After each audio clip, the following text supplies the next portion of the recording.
my DMs this week, someone had watched my 12 Steps to Brand Success Club masterclass. If you would like a copy of that masterclass, then you can just let me know, send me an email or a message. And she needed to work out how she presented her brand, so she knew how to speak about herself and have confidence in her brand. And this is exactly what working on your brand does for you. It gives you clarity so that you know what to say, and confidence so that you feel brave enough to say it. A brand is the things that other people think, feel, say and remember about your business. Working on your brand enables you to gain clarity over what you want those things to be and empowers you to do something about it. Which sounds really simple, but actually it can be quite tricky sometimes figuring out the clarity. And I know you want to do all the things and speak to all the people and be everything to everyone, and that means you need to make decisions to gain some clarity, doesn't it? So it's about making those decisions, those solid responses. So what are your values? What do you stand for? What are your goals? What's your position? Who is buying from you? Make decisions, stick to them, and that clarity and confidence will enable you to present your brand in the best possible way. Those decisions allow you to be consistent. So I did a poll on my stories about consistency, and 100% of the people decided that consistency was very, very important, which it is. 80% thought they were quite good at consistency, but when I probed a little bit more, they weren't absolutely thrilled about it, sort of voting in the middle of the slider that I put up, so on the fence a bit about their consistency, which I thought was really interesting. And what was even more interesting was I'd asked for a definition of consistency, and not one person gave me one.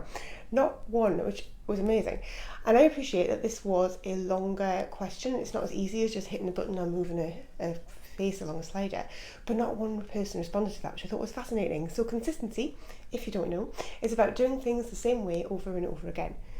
And that's it. So it could be using the same colours, it could be using the same fonts, maybe posting every day at 5 p.m, or using the same logo over and over, using the same language, sharing the same message, blogging every week, publishing a video every week, it might be creating a reel twice a week. You can choose. It can be pretty much anything you want it to be that is where your consistency is. You can be as specific as you like or as complicated as you like. But a consistent brand isn't about setting challenging rules. It's about making your business easier to share. So I'm erring on the simplistic side. So you can make decisions, which I talk about all the time, and then you can create templates so that you have a consistent visual presence on social. You can make decisions and create phrases which you repeat. You can make decisions about your values and then speak about them and use them as inspiration over and over. Consistency is about making decisions and sticking to them. Your brand is also about making decisions and sticking to them. And if you can make decisions about your brand and then stick to them, then you will have a consistent brand. And that really is it. It is so easy. And it's not always easy to do it perfectly, but always do the best in the moment that you can. Because perfect is overrated. You know, if you have these Instagram grids that were once expected to be a perfect, little perfect squares, you know, waiting to make your own grid, an aspirational zone with high standards. And I feel like there's a bit of a shift away from that now. So perhaps keeping up the facade became too much. If you try too hard to be perfect, it's difficult. Spending 3 hours on Canva to make one image when you have a business to run, not ideal. Know your brand and get it out there already.